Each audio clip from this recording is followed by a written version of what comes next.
Et si le bannissement américain était la meilleure chose qui soit jamais arrivée au Sahel?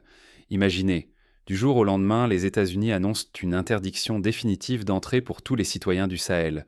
Une humiliation, pense-t-il, pas pour le capitaine Traoré. Au lieu de supplier ou de protester, il fait quelque chose qu'aucun leader africain n'avait jamais osé.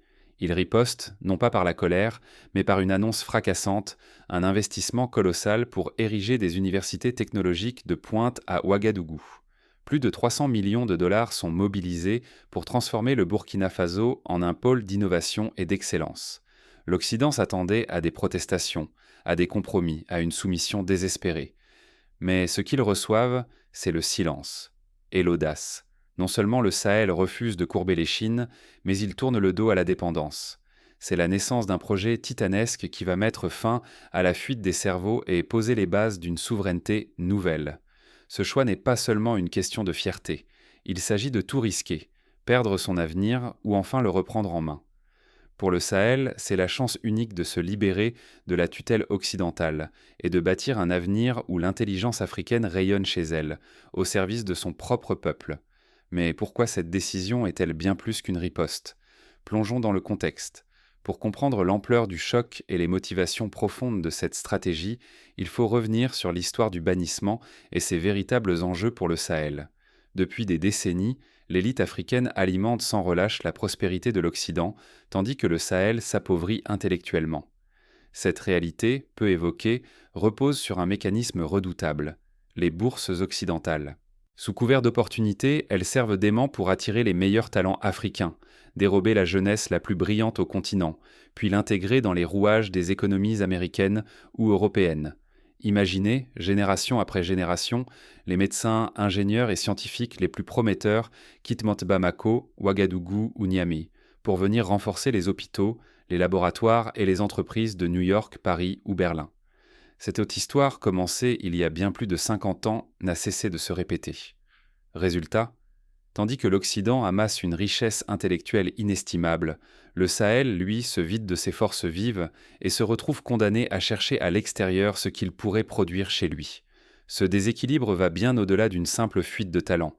Il condamne le Sahel à une dépendance chronique, dépendance à l'aide internationale, dépendance aux standards, outils et certifications imposés par ceux-là même qui profitent de ses cerveaux. C'est un cercle vicieux. L'Afrique forme, l'Occident récolte, et la région reste prisonnière de modèles extérieurs, éternellement en quête de validation étrangère. Si rien ne change, la conséquence est implacable. Le Sahel continuera de perdre ses esprits les plus brillants, et la région restera dans l'ombre, privée d'innovation et de souveraineté. C'est toute une génération de créativité, d'intelligence et de potentiel qui est sacrifiée pour le bénéfice d'autrui. Pourtant, un événement inattendu va bientôt bouleverser cet équilibre et offrir au Sahel l'opportunité de reprendre la main sur son destin. Ce tournant historique commence avec la décision audacieuse du capitaine Traoré qui va transformer une crise en une chance inédite pour toute la région. Quand la porte se ferme, Traoré ouvre une nouvelle ère pour l'Afrique. Face à l'humiliation du bannissement américain, le capitaine Traoré refuse de plier. Il annonce un investissement colossal de 300 millions de dollars, non pas pour acheter des faveurs extérieures, mais pour bâtir l'avenir du Sahel sur ses propres fondations, l'éducation supérieure technologique. Deux universités ultramodernes voient ainsi le jour au Burkina Faso, fruit de partenariats stratégiques avec la Russie et la Chine. Ces institutions ne sont pas de simples copies, mais de véritables places fortes du savoir, pensées pour dépasser les standards occidentaux. Pour la première fois, les meilleurs cerveaux du pays reçoivent une offre irrésistible, des salaires supérieurs à ceux promis par le système occidental. Fini les promesses lointaines et les rêves d'exil.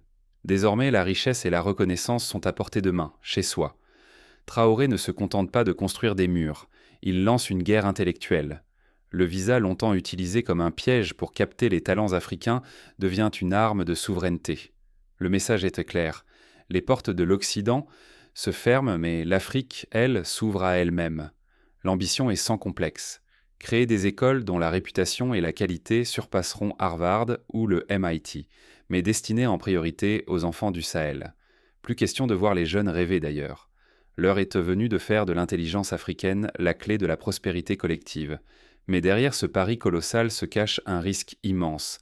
Rater le virage, laisser la jeunesse s'enfuir à nouveau, ou bien transformer ce défi en une renaissance totale. Faut-il tout miser sur la force de son propre peuple ou céder à la tentation de l'exil? Reste à savoir comment cette révolution éducative va-t-elle bouleverser l'équilibre des pouvoirs et l'avenir du continent. Et si, dès demain, l'Afrique formait ses propres génies sans jamais demander la validation de l'Occident? Imaginez un Sahel qui ne regarde plus l'Ouest, mais s'invente un avenir sur mesure forgé par et pour ses peuples. C'est exactement ce qui se dessine aujourd'hui. Le Sahel, mené par le Burkina Faso, renverse la table et vise une indépendance intellectuelle et technologique totale. Fini les départs vers l'étranger, fini le mirage d'une réussite qui passerait encore par Harvard, Oxford ou la Silicon Valley. Face à cette révolution, l'Occident commence à paniquer, car son plus grand atout secret, la matière grise africaine, lui échappe soudainement. Les élites du Sahel ne rêvent plus d'être reconnues par Paris ou New York. Elles rêvent au contraire que le monde entier vienne apprendre à Ouagadougou. Dans ce nouvel échiquier, la coopération avec la Russie et la Chine ouvre des perspectives inédites. Là où certains y voient une menace, d'autres devinent une opportunité stratégique immense. Plus question de rester otage d'un modèle occidental dépassé. Le Sahel bâtit des alliances et des partenariats selon ses propres intérêts. Les universités technologiques de pointe surgissent au Burkina Faso, attirant chercheurs, ingénieurs et inventeurs de tout le continent. On ne parle plus de fuite des cerveaux, mais de brain gain massif. Des milliers de talents africains affluent pour créer, innover et transformer leur propre société. L'ambition est claire, faire du Sahel un pôle mondial d'innovation, capable de rivaliser avec la Silicon Valley ou Shenzhen. Mais ici, le pari est plus grand. Il s'agit de redéfinir la notion même de prospérité et de dignité. Désormais, la jeunesse africaine regarde en direction d'Ouagadougou, capitale d'un futur où rester au pays n'est plus un sacrifice, mais une fierté et une promesse. Le risque, bien sûr, est colossal. Ou bien l'Afrique devient enfin maîtresse de son destin et ouvre une ère de souveraineté inédite, ou bien elle rate ce rendez-vous crucial avec l'histoire en laissant filer une chance unique de réinventer son avenir. Mais alors, que pouvons-nous tous apprendre de cette transformation radicale? Quelles leçons en tirer pour les sociétés, les décideurs et les jeunes du continent? L'indépendance commence dans l'esprit, mais se construit sur le terrain. Face à l'exclusion, la leçon est au clair. La souveraineté d'une nation débute par l'éducation et la valorisation des talents locaux. Ce n'est pas le sous-sol, mais l'esprit humain qui façonne le véritable avenir d'un pays. Investir dans l'humain, c'est choisir la ressource la plus précieuse et la plus inépuisable. Le capitaine Traoré n'a pas seulement construit des murs, il a ouvert des portes pour des milliers de jeunes esprits, refusant que l'Afrique soit un simple réservoir de main-d'œuvre pour l'Occident.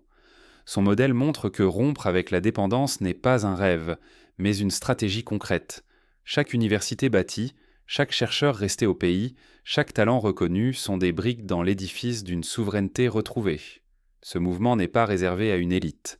Chaque citoyen, à son échelle, peut contribuer à cette révolution intellectuelle, en valorisant le savoir, en soutenant l'apprentissage, en encourageant les jeunes à croire en leur potentiel ici et non ailleurs. C'est ainsi que l'on attire et retient les meilleurs talents, que l'on restaure la dignité, et que l'on construit une prospérité qui profite à tous. Aujourd'hui, le choix est devant nous. Rester spectateur ou devenir acteur du renouveau africain. La dignité retrouvée n'est pas seulement un symbole, elle devient une force d'attraction puissante pour tous ceux qui veulent bâtir, innover et rêver sur leur propre sol. Voici l'heure d'agir pour que l'histoire ne soit plus subie, mais écrite par nous-mêmes. La question qui se pose maintenant, comment chacun peut-il passer de la théorie à l'action concrète? Ne laissons plus notre génie s'exporter, que chaque cerveau serve la terre qu'il a vu naître. Le moment est venu de choisir, subir l'exil de nos talents ou conquérir notre futur intellectuel et économique. À force de bannissement et d'humiliation, l'Occident croyait condamner le Sahel à l'obscurité. Mais aujourd'hui, le Burkina Faso, guidé par le capitaine Traoré, transforme cette crise en une renaissance sans précédent. En investissant plus de 300 millions de dollars dans la création d'universités technologiques de pointe, notre pays dresse une citadelle du savoir au cœur du Sahel. Fini le temps où nos meilleurs étudiants partaient enrichir autrui à l'autre bout du monde. Désormais, chaque ingénieur, chaque scientifique, chaque chercheur formé ici bâtira la grandeur de l'Afrique. C'est un coup d'arrêt net à la fuite des cerveaux. Plus question de mendier des bourses ou de rêver d'un avenir chez ceux qui nous ferment la porte. Nos universités, conçues en partenariat avec la Russie et la Chine, rivaliseront avec les plus prestigieuses et offriront à nos élites des conditions dignes, chez elles. La dignité nationale n'est plus un slogan. Elle se traduit par des salaires compétitifs, par l'accueil de nos talents dans des centres de recherche ultra-modernes, et par la certitude que servir son pays, c'est accéder à la prospérité et au prestige. Face au risque de voir notre avenir pillé par d'autres, le choix est clair. C'est ici que commence la nouvelle souveraineté africaine. La jeunesse du Sahel n'a plus à partir pour briller. Elle fera rayonner le continent depuis Ouagadougou, Bamako ou Niamey. À ceux qui doutent encore, souvenez-vous, l'histoire n'offre jamais deux fois sa chance. Nous pouvons, aujourd'hui, tourner la page de la dépendance et écrire le chapitre d'une Afrique debout, forte de ses propres esprits. La bataille pour l'indépendance intellectuelle et la richesse nationale ne fait que commencer.